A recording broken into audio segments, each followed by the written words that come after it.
NK strip 005 garing 1.D4.2 garing LPSK garing 4 garing 2016. Nomor Cap strip 212 garing A garing JA garing 04 garing 2016 tentang perlindungan saksi dan korban tanggal 19 April 2016 menyatakan dalam pasal 3 huruf A angka 10 ruang lingkup nota kesepakatan ini meliputi perlindungan dilakukan pada saksi dan korban tindak pidana lain yang mengakibatkan posisi saksi dan korban dihadapkan pada situasi yang sangat membahayakan jiwanya, dan dipertegas pada huruf B angka 4 menyatakan pelaksanaan perlindungan tertuju pada saksi pelaku yang bekerja sama atau justice collaborator. Bahwa uraian penuntut umum pada halaman 5 angka 2 menyatakan kondisi ini menimbulkan dilema yuridis karena di satu sisi terdakwa Richard Eliezer Budiang Lumiu dikategorikan sebagai seorang saksi pelaku yang bekerja sama atau justice collaborator yang dengan keberanian dan kejujurannya telah berkontribusi membongkar kejahatan yang direncanakan untuk membunuh korban almarhum Nofriansah Yosua Huta Barat dan juga membongkar skenario pengelabuan yang dibuat oleh pelaku utama yakni saksi Ferdi Sambo. Namun di sisi lain peran dari terdakwa Richard Eliezer Budiang Lumiu sebagai eksekutor dari penembakan terhadap korban almarhum Nofriansah Yosua Huta Barat perlu juga dipertimbangkan secara jernih dan objektif. Bahwa uraian yang diajukan penuntut umum sesungguhnya tidak konsisten. Di satu sisi, menyatakan terdakwa dengan keberanian dan kejujurannya telah berkontribusi membongkar kejahatan yang direncanakan untuk membunuh korban almarhum Nofriansah Yosua Huta Barat dan juga membongkar skenario saksi Ferdi Sambo. Namun, di sisi lain menyatakan peran dari terdakwa Richard Eliezer Budiang Lumiu sebagai eksekutor perlu juga dipertimbangkan secara jernih dan objektif adalah tidak tepat dan keliru.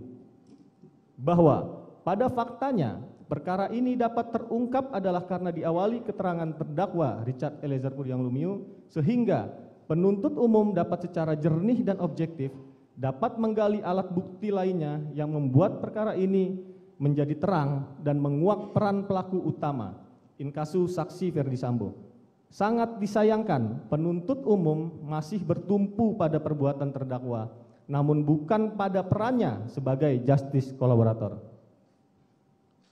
Bahwa menurut penasihat hukum, situasi dilema yuridis yang disampaikan penuntut umum terjadi karena penuntut umum masih bertumpu pada perbuatan pidana terdakwa Richard Eliezer Budiang Lumiu dan bukan kepada perannya sebagai justice collaborator.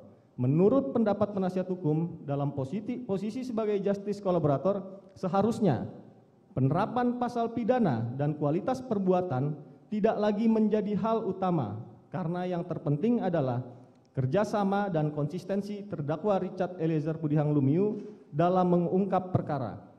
Semangat inilah yang seharusnya mendasari substansi tuntutan, sehingga penuntut umum terhindar dari situasi dilema yuridis atau yang juga dapat kami sebut dengan sebagai situasi galau. Di satu sisi mau menerima keterangan jujur terdakwa Richard Eliezer Budiang Lumiu yang sudah membuat perkara menjadi terang, namun di sisi lain kejujuran tersebut oleh penuntut umum diganjar dengan tuntutan hukuman yang berat. Bahwa dengan adanya dilema yuridis dalam uraian penuntut umum, sesungguhnya penuntut umum mengalami ketidakyakinan atau tepatnya keraguan-raguan, di mana menurut hukum seharusnya dalam hal adanya keraguan-raguan, maka yang digunakan adalah yang paling menguntungkan bagi terdakwa. Namun menjadi aneh dan janggal karena penuntut umum malah memberatkan terdakwa dengan dasar dan alasan yang jauh dari rasa keadilan, karena ini menyangkut nasib dan masa depan terdakwa yang sudah mengambil resiko dengan menyatakan kejujuran. Bahwa tuntutan yang diajukan oleh penuntut umum terhadap diri terdakwa selama 12 tahun penjara sesungguhnya menunjukkan penuntut umum tidak meyakini tuntutan tersebut. Karena penuntut umum tidak memiliki landasan yuridis yang kuat saat menentukan angka 12 tahun penjara dengan menyatakan belum ada aturan atau kajian secara lebih mendalam, sehingga penuntut umum secara tegas mengakui mengalami dilema yuridis atau galau.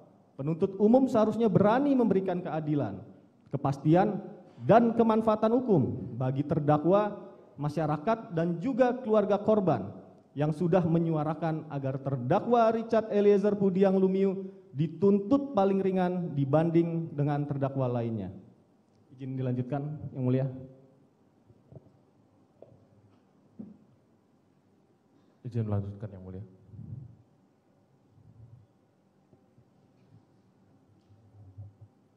B. Keberatan atas replik penuntut umum terhadap pledoi penasihat hukum terdakwa. Romawi 1.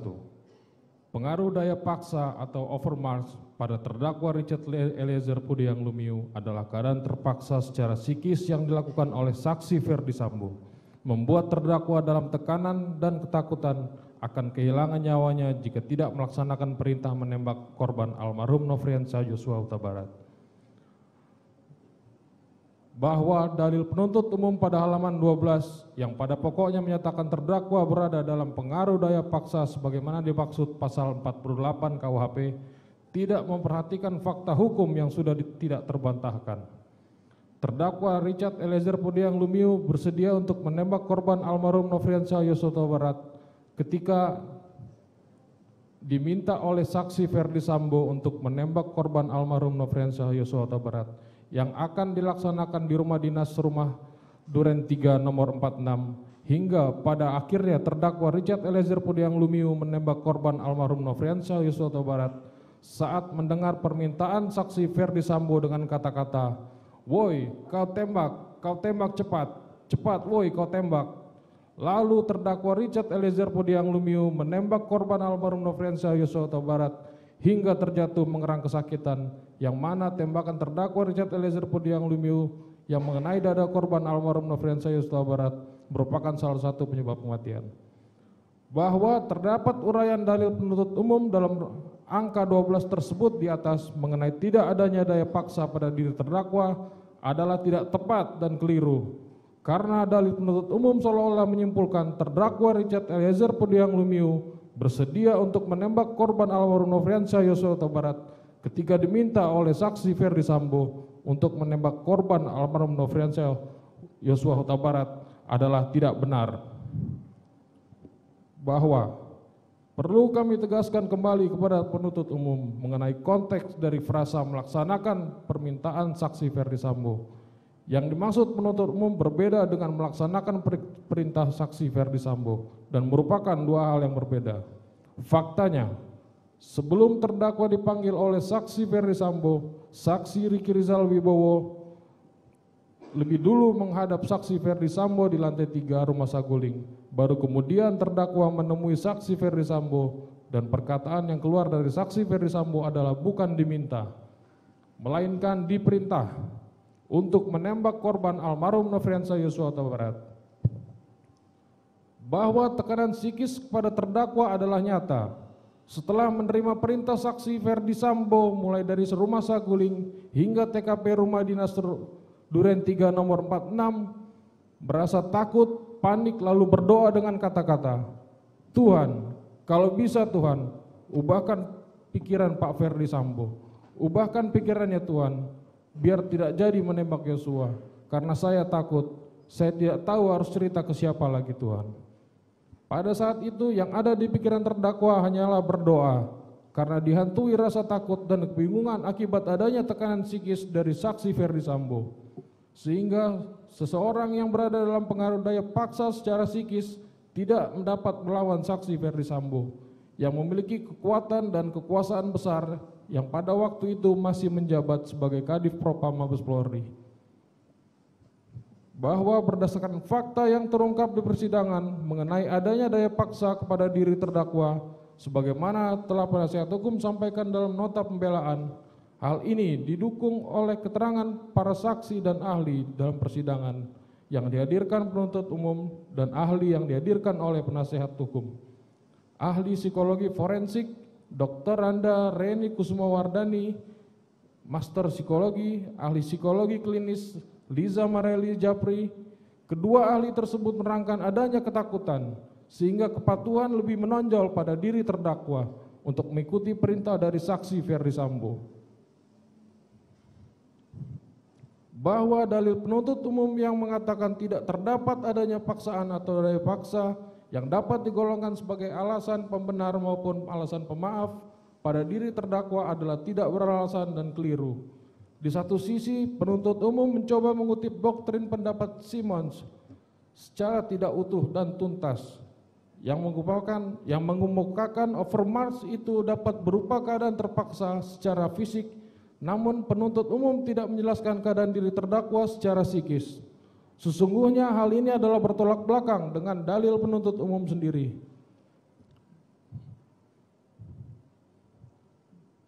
Bahwa menurut Lamintang dalam bukunya Dasar-Dasar Hukum Pidana Indonesia halaman 441, pengertian overmarch seperti yang telah diatur dalam pasal 48 KUHP itu, pembentuk undang-undang telah mengakui adanya 3 macam peristiwa pokok, di mana suatu overmarch itu dapat terjadi karena a.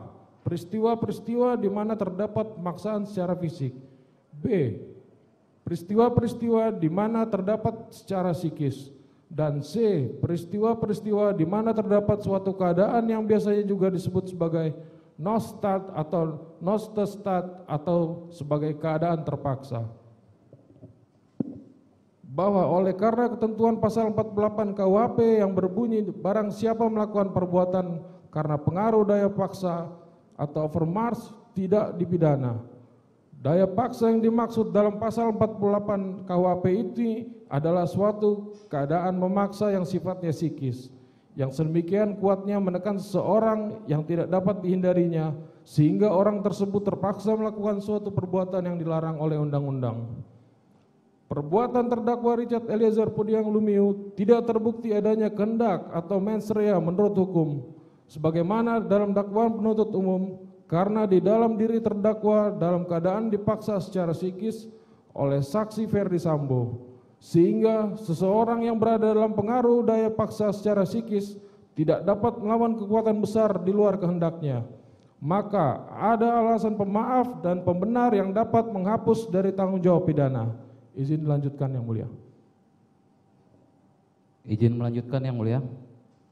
Bab 2. Penuntut umum tidak menentukan bentuk penyertaan tindak pidana atau dalil naming mana yang terbukti dalam perkara akuo. Hal ini penting untuk menentukan tidak dapat dipertanggungjawabkannya terdakwa Richard Eliezer Pudiang Lumiu sebagai player yang disuruh melakukan oleh Don Player. Mengingat dalam dakwaannya penuntut umum sama sekali tidak mendakwakan pasal 55 ayat 1 kedua KUHP tentang menggerakkan orang lain untuk melakukan tindak pidana atau outlawing. Bahwa duplik ini akan menguraikan tanggapan kami atas replik dari penuntut umum mengenai analisa yuridis poin 76 halaman 30 pledoi yang pada pokoknya menyatakan penasihat hukum terdakwa Richard Eliezer Pudiang Lumiu keliru dalam menafsirkan terdakwa Richard Eliezer Pudiang Lumiu tidak dapat dipertanggungjawabkan secara pidana karena merupakan orang yang disuruh atau player oleh orang yang menyuruh melakukan atau don player yang disebut sebagai manus domina, sehingga tidak terdapat niat jahat atau mens rea atau dikualifikasikan sebagai manus ministra. Bahwa mengenai argumentasi penuntut umum dalam repliknya yang menyebutkan bahwa peran terdakwa Richard Eliezer Pudiang Lumiu sebagai eksekutor yang mempunyai peran lebih dominan dibandingkan peran para terdakwa lainnya, kecuali saksi Ferdi Sambo yang pelaku utama, dalam repliknya halaman 5 telah menunjukkan adanya kekeliruan yang nyata dari jaksa penuntut umum dalam memahami ketentuan mengenai penyertaan tindak pidana atau dalil naming sebagaimana diatur dalam pasal 55 KUHP, karena baik dalam tuntutan maupun repliknya sama sekali tidak menyebutkan bentuk dari penyertaan dan kapasitas tindak pidana. Penyertaan tindak pidana apa yang menurut pandangan dari penuntut umum telah terbukti dan tepat untuk disematkan terhadap terdakwa Richard Eliezer Pudiang Lumiu.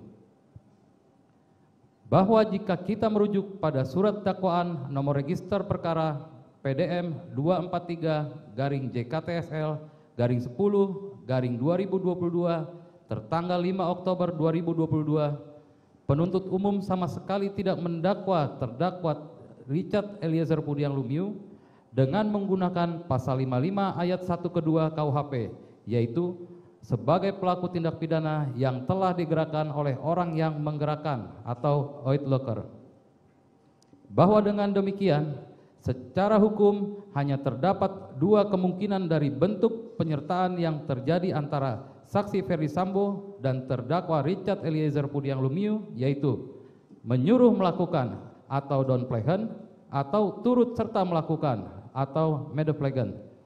Sebaliknya, dari seluruh konstruksi hukum dan fakta-fakta yang terungkap di persidangan telah menunjukkan adanya tindakan dari saksi Ferdi Sambo yang memerintahkan terdakwa Richard Eliezer Pudiang Lumiu untuk melakukan penembakan tersebut, sehingga bentuk penyertaan tindak pidana yang paling mungkin dan relevan untuk terbukti adalah menyuruh melakukan atau downplaykan. Bahwa terlepas dari adanya perbedaan pandangan yuridis antara kami, penasihat hukum, dan jaksa penuntut umum mengenai apakah Richard Eliezer Pudiang Lumiu sebagai pelaku utama dalam tindak pidana yang diungkapnya tersebut, semua ini sebenarnya tergantung pada dakwaan dari jaksa penuntut umum sendiri yang mendakwa para terdakwa hanya dengan pasal 55 ayat 1 ke 1 KUHP mengenai mereka yang melakukan, yang menyuruh melakukan, dan yang turut serta melakukan perbuatan. Sehingga jika kita hendak mengikuti cara berpikir dan menganalisa fakta hukum dari penuntut umum, maka bentuk penyertaan dalam tindak pidana yang paling relevan dalam perkara terdakwa Richard Eliezer Pudiang Lumiu jelas adalah menyuruh melakukan atau downplaykan, di mana dari semua referensi dan literatur hukum pidana yang kami ketahui bahwa orang yang disuruh atau player oleh orang yang menyuruh atau downplayer hanya merupakan suatu alat atau instrumen yang tidak memiliki kehendak jahat atau mens rea dan tidak dapat dipertanggungjawabkan secara pidana. Bahwa pembuat atau dader menurut pasal 55 ayat 1 ke 1 KUHP dikategorikan sebagai pelaku atau player bisa terdiri dari pelaku pencetus ide atau aktor intelektual dan pelaku langsung atau material dader. Sedangkan apabila pencetus ide atau aktor intelektual sebagai manus domina menggunakan sarana pelaku langsung atau material dader sebagai manus ministra yang tidak dapat dipertanggungjawabkan menurut undang-undang, maka hal tersebut dipandang sebagai menyuruh lakukan atau downplaykan. Bab 3. Replik penuntut umum mengenai pasal 51 KUHP sebagai alasan penghapus pidana telah menunjukkan kekeliruan nyata yang selama ini terus dipertahankan karena penuntut umum tidak dapat membedakan konstruksi dari pasal 51 ayat 1 KUHP sebagai perintah jabatan yang diberikan karena wewenang atau otoritas dan pasal 51 ayat 2 KUHP sebagai perintah jabatan yang diberikan oleh pemberi perintah yang tidak berwenang atau tidak memiliki otoritas. Bahwa replik dari penuntut umum pada halaman 8 untuk menanggapi analisa yuridis poin 100 halaman 40 pledoi penasihat hukum dengan menyatakan bahwa penasihat hukum keliru dalam menafsirkan perbuatan terdakwa Richard Eliezer Pudiang Lumiu dapat menjadi hapus dengan alasan pertimbangan aspek kesalahan psikologis atau psikologis schuldbegrip dan menyatakan bahwa terdakwa Richard Eliezer Pudiang Lumiu dalam hal ini bukan yang terpengaruh karena ketakutan atau karena di bawah kuasa penguasa, dalam hal ini saksi Ferdi Sambo, melainkan terdakwa Richard Eliezer Pudiang Lumiu dalam hal ini hanyalah memperlihatkan loyalitasnya sebagai orang yang ikut dengan saksi Ferdi Sambo serta mengutip pandangan dari Jan Remeling yang berpendapat sebagai berikut. Suatu perintah yang diberikan secara tidak sah tidak meniadakan sifat dapat dipidananya perbuatan karena sudah semestinya apa yang melawan hukum tidak berubah menjadi sejalan dengan hukum sekedar karena dilakukan atas dasar suatu perintah. Bahwa berdasarkan uraian penuntut umum di atas, maka kami perlu meluruskan konteks pendapat dari Jan Remeling yang tidak disebutkan penuntut umum, referensi tersebut berasal dari buku apa, terbitan mana, dan tahun berapa, serta pada halaman berapa. Untuk itu, pada kesempatan ini kami akan menyampaikan kebenaran bahwa kutipan pendapat dari Jan Remling yang disampaikan dalam penuntut umum dalam repliknya tersebut adalah pendapat Jan Remling dalam bukunya yang berjudul Hukum Pidana, komentar atas pasal-pasal terpenting dari KUHP Belanda dan padanannya dalam KUHP Indonesia yang diterbitkan PT Gramedia Pustaka pada tahun 2003 pada halaman 255, yang sesungguhnya sedang membahas pasal 51 ayat 2 KUHP tentang perintah jabatan yang diberikan oleh pihak yang tidak berwenang atau tidak memiliki otoritas, unbevoegd, yang dengan itikat baik dipandang sebagai perintah yang sah oleh si penerima perintah dan pelaksanaannya masih termasuk dalam lingkungan pekerjaan penerima perintah. Bahwa sekali lagi kami perlu sampaikan, kutipan pendapat dari Jan Remling yang disampaikan oleh penuntut umum adalah dalam konteks yang tidak tepat atau tidak relevan dengan peristiwa hukum yang terjadi antara terdakwa Richard Eliezer Pudiang Lumiu dan saksi Ferdi Sambo, yaitu pasal 51 ayat 2 KUH Pidana yang merupakan perintah jabatan yang diberikan oleh pihak yang tidak berwenang atau tidak memiliki otoritas sebagai alasan pemaaf, yang merupakan dalil yang tidak pernah kami kemukakan dalam nota pembelaan atau pledoi kami sebelumnya.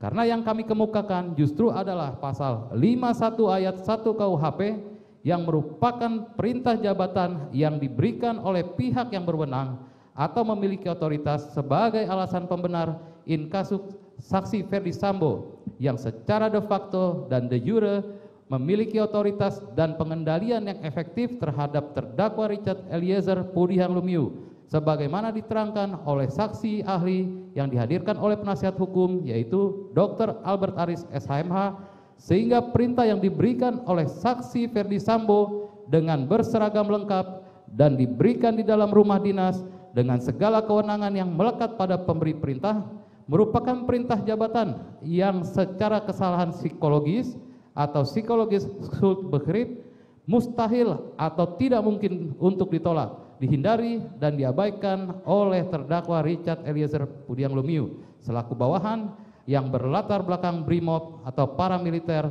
dengan pangkat Bayangkara II atau Barada. Bahwa berdasarkan fakta persidangan jelas terungkap bagaimana terdakwa dan setiap anggota Brimopolri kesatuan dalam level kepangkatannya tidak pernah diajarkan untuk menganalisa perintah dalam pelatihan-pelatihan yang diterimanya. Terdakwa hanya diajarkan untuk patuh menjalankan perintah. Mohon izin dilanjutkan, Yang Mulia. Izin Yang Mulia melanjutkan. Bahwa terbukti berdasarkan fakta persidangan, terdakwa tidak memiliki sarana, prasarana, dan kemampuan objektif untuk keluar dari tekanan dan perintah dari saksi Ferdi Sambo.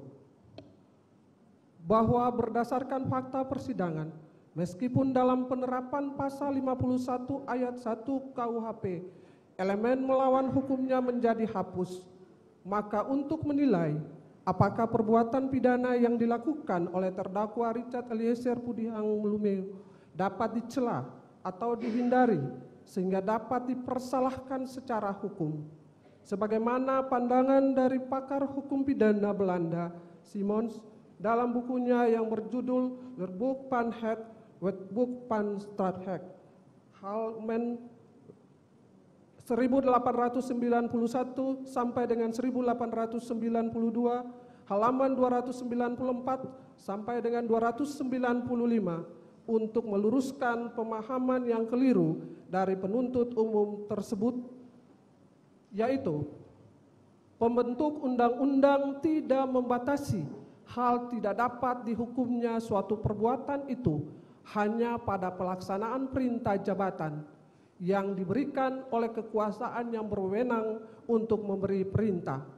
Dan karena itu pula, maka orang yang telah mengeluarkan perintah dapat dipersalahkan karena telah menyuruh orang lain untuk melakukan sesuatu perbuatan, orang lain untuk melakukan suatu perbuatan yang dapat dihukum, sedang yang melaksanakan menjadi tetap tidak dapat dihukum.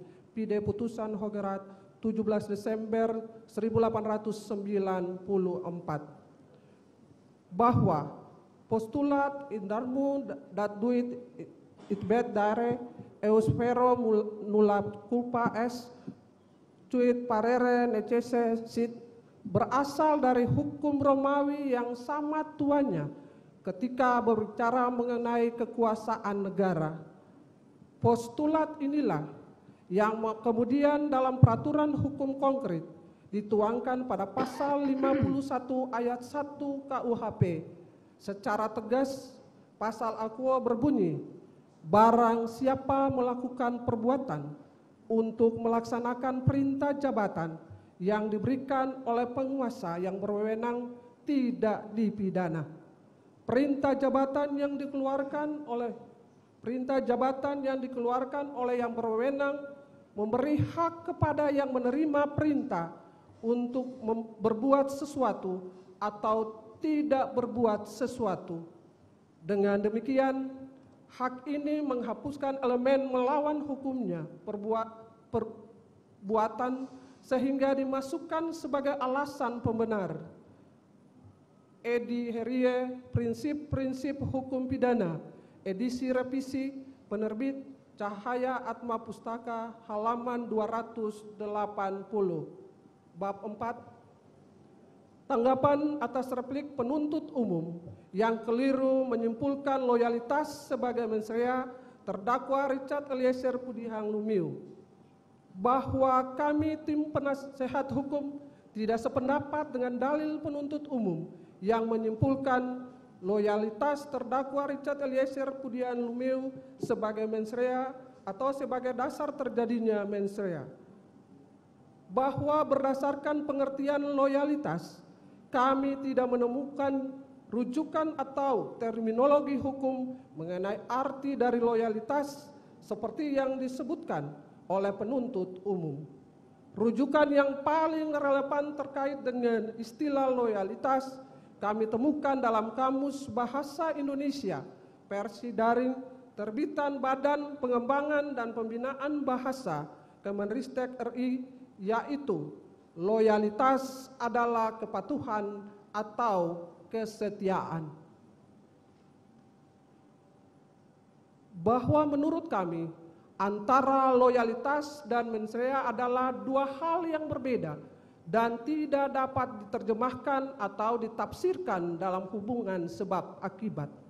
Sikap patuh seseorang tidak dapat diartikan sama atau identik dengan persetujuan total atas apa yang diperintahkan, akan tetapi semata-mata karena terpaksa dipatuhi atau yang bersangkutan tidak memiliki kuasa menolak perintah karena pemberi perintah adalah seorang atasan dan sangat berkuasa.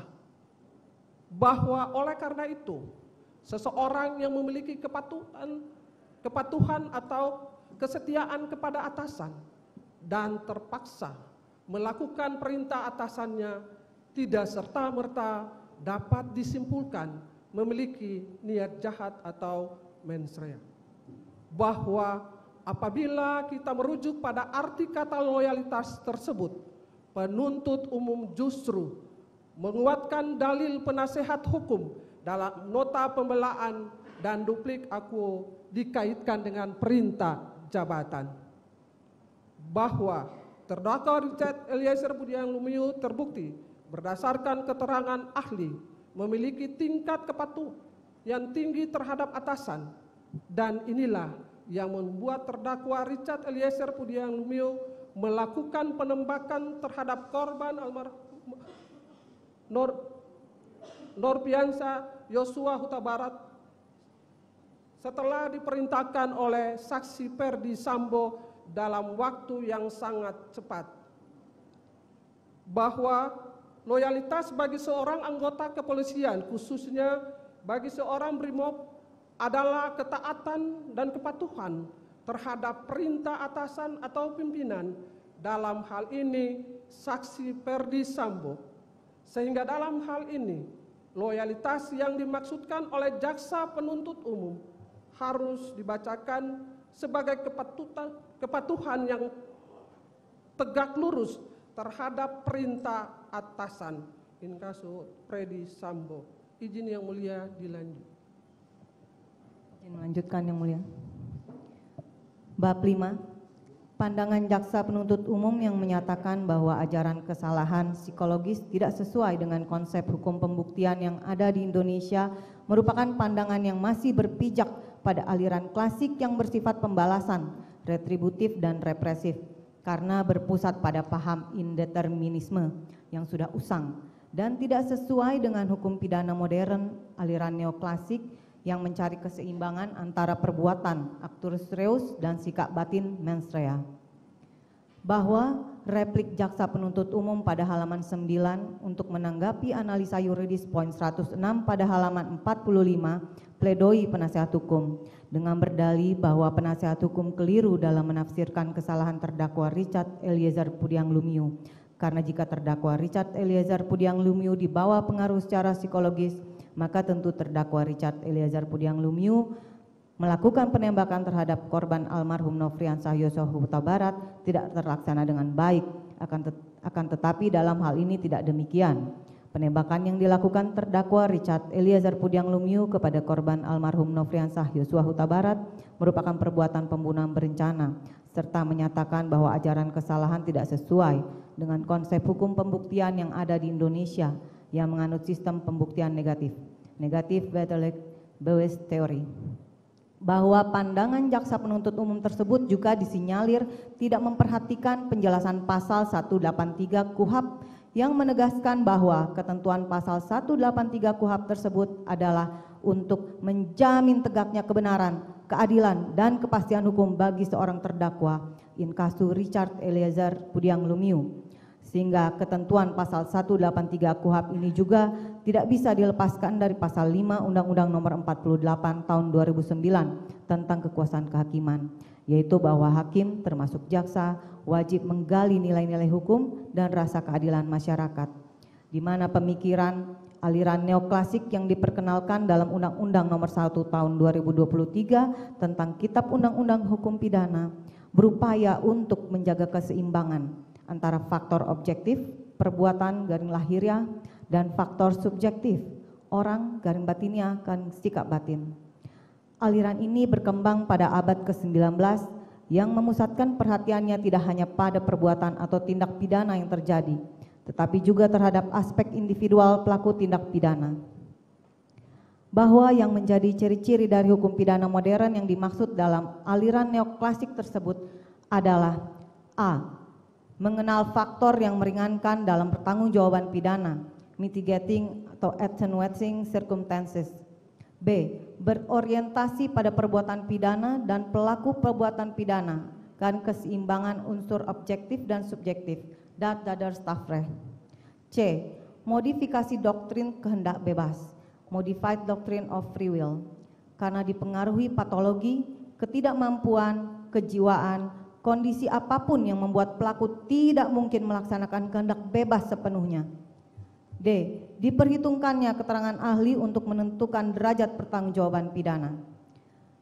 Bahwa berdasarkan uraian di atas, maka tidak dapat dipungkiri bahwa paradigma penuntutan dari penuntut umum selaku pengendali perkara dominus litis ternyata masih dilandaskan pada aliran klasik yang menitikberatkan pada pembalasan, retributif, dan represif yang masih berpusat pada paham indeterminisme yang sudah usang dan tidak sesuai dengan hukum pidana modern aliran neoklasik yang mencari keseimbangan antara perbuatan actus reus dan sikap batin mens rea, karena masih menggunakan ajaran kesalahan normatif yang diajarkan Prof. Mulyatno di tahun 1955, 68 tahun silam, yang menggunakan ukuran-ukuran yang bersifat normatif tanpa mempertimbangkan adanya keterangan ahli non-hukum untuk mendukung hukum acara pidana yang bertujuan mencari kebenaran material, yaitu ahli psikologi forensik Reza Indragiri Amril, ahli filsafat moral Romo Magni Suseno, ahli psikologi klinis Liza Maril Japri,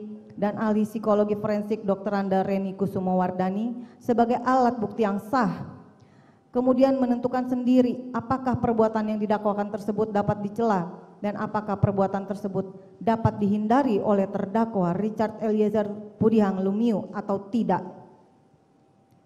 bahwa dengan demikian hukum harus terus bergerak, berubah, mengikuti dinamika manusia. Karena itu, menurut Profesor Sacipto Raharjo, hukum harus terus dibedah dan digali melalui upaya-upaya progresif untuk menggapai terang cahaya kebenaran dalam menggapai keadilan. Bahwa untuk menanggapi replik jaksa penuntut umum pada halaman 12 yang menanggapi dalil penasihat hukum terdakwa Richard Eliezer Pudiang Lumiu sebagaimana yang tertuang dalam poin 107 pledoi pada halaman 46 dengan menyatakan bahwa tidak adanya hubungan kausalitas antara penggunaan ajaran kesalahan normatif deskriptif dengan kondisi lembaga pemasyarakatan yang menjadi penuh sesak karena overcrowding, serta tidak adanya bukti ilmiah yang dapat membangun argumentasi yuridis bahwa penggunaan ajaran kesalahan psikologis akan dapat menurunkan kondisi overcrowding dalam lembaga pemasyarakatan di Indonesia. Bahwa untuk menanggapi dalil dalam replik jaksa penuntut umum tersebut, izinkanlah kami dengan segala kerendahan hati untuk mengingatkan pernah adanya preseden mengenai direvisinya tuntutan terhadap seorang wanita yang didakwa telah melakukan kekerasan psikis dalam lingkup rumah tangga sebagaimana pasal 45 ayat 1 Jungto pasal 45 huruf B Undang-Undang Nomor 23 Tahun 2004 tentang penghapusan kekerasan dalam rumah tangga, di mana terdakwa wanita tersebut mengakui telah mengirimkan voice note beberapa minggu karena suaminya tidak pulang ke rumah. Terdakwa wanita tersebut menyebutkan bahwa ia mengirim voice note yang didakwa sebagai kekerasan psikis tersebut adalah dilakukan terdakwa wanita tersebut dalam keadaan galau dan tertekan, sehingga terdakwa wanita tersebut sempat dituntut 1 tahun penjara oleh penuntut umum, dan belakangan dilakukan revisi atas tuntutan tersebut menjadi tuntutan bebas. Tidak lama setelah viral diberitakan media dan dibahas pada media sosial, bahwa tanpa mengurangi rasa hormat kami kepada majelis hakim dan penuntut umum dalam perkara Akuo, maka yang menjadi pertanyaan penting dalam duplik ini sebagai giliran terakhir bagi kami untuk melakukan pembelaan terhadap terdakwa Richard Eliezer Pudiang Lumiu, yaitu bagaimana cara, metode, dan parameter objektif yang dilakukan oleh penuntut umum untuk menilai ada atau tidak adanya kekerasan psikis dalam lingkup rumah tangga yang didakwakan terhadap seorang wanita yang mengirim voice note beberapa minggu karena suaminya tidak pulang ke rumah dalam keadaan galau dan tertekan. Lalu, apakah ukuran-ukuran normatif dapat menilai keadaan galau dan tertekan dari terdakwa wanita tersebut, selain dari menggunakan penilaian ahli yang kompeten di bidangnya untuk menentukan ada atau tidak adanya kesalahan dari terdakwa wanita tersebut? Ataukah memang karena kasus tersebut sudah terlanjur viral dan menjadi perhatian masyarakat, sehingga penuntut umum melakukan revisi penuntutan dari 1 tahun penjara menjadi tuntutan bebas atau frisprah? Izin yang mulia dilanjutkan.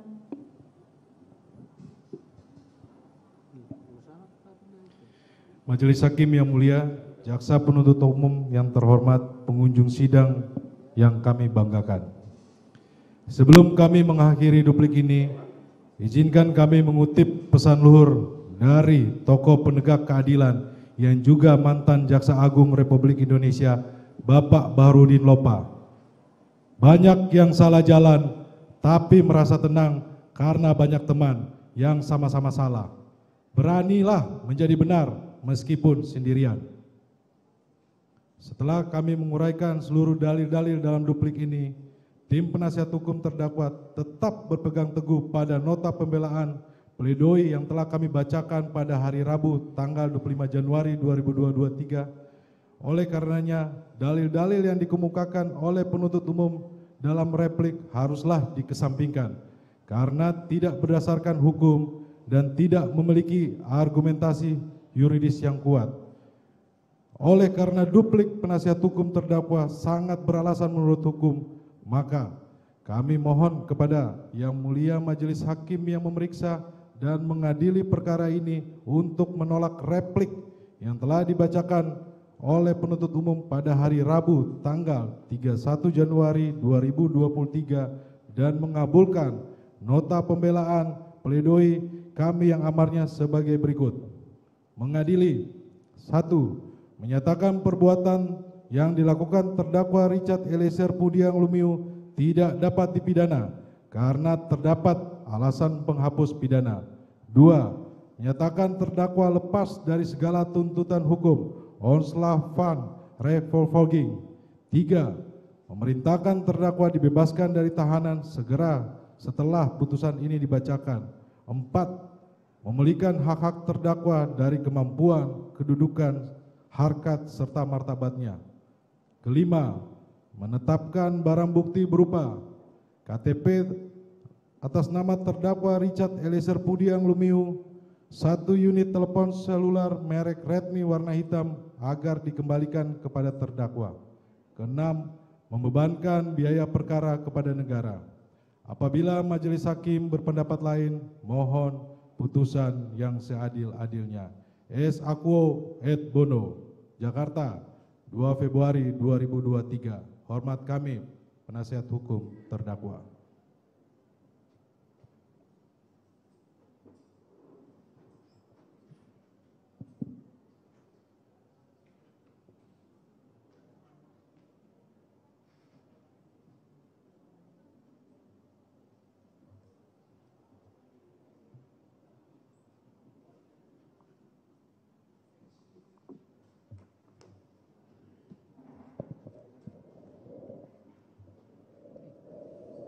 Baik, demikian tadi dibacakan